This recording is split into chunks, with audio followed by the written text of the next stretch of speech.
Hi, my name's Chris Eastwood and I'm 55 years of age.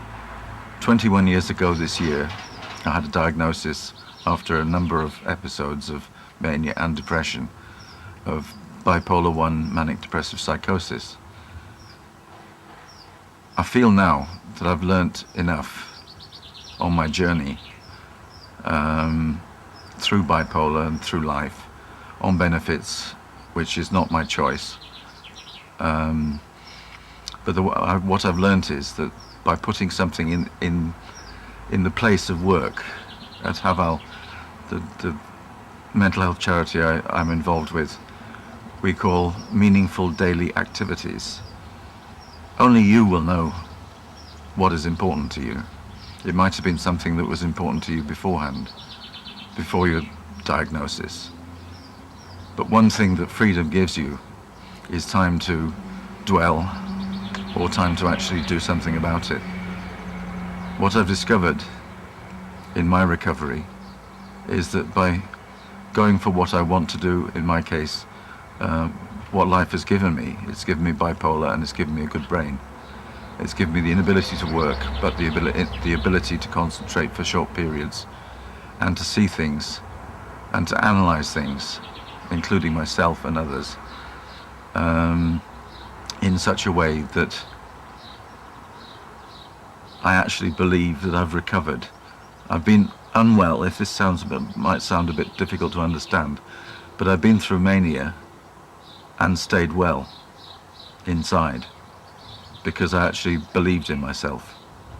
Had I not done so, had I not believed in myself, and my favorite expression about bipolar is that it's called bipolar, therefore you will come out of it, be it depression or mania. The important thing to do with your life in between times, which a pill will not give you, is how you give meaning to your life.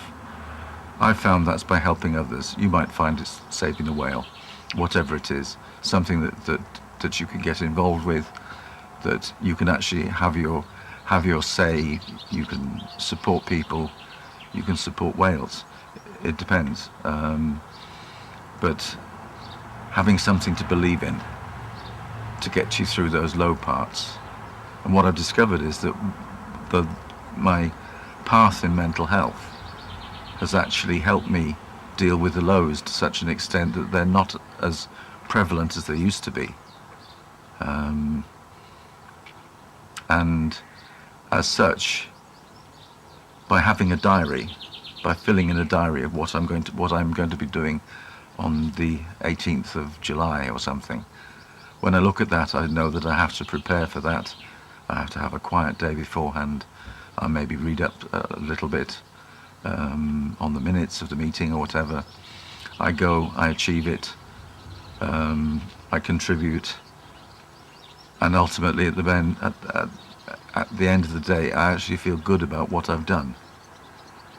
And that's the bit that I find that we don't get out of psychiatry, is that self-esteem of doing something. And only we know, nobody can tell you whether you want to do something or whether you don't want to do something.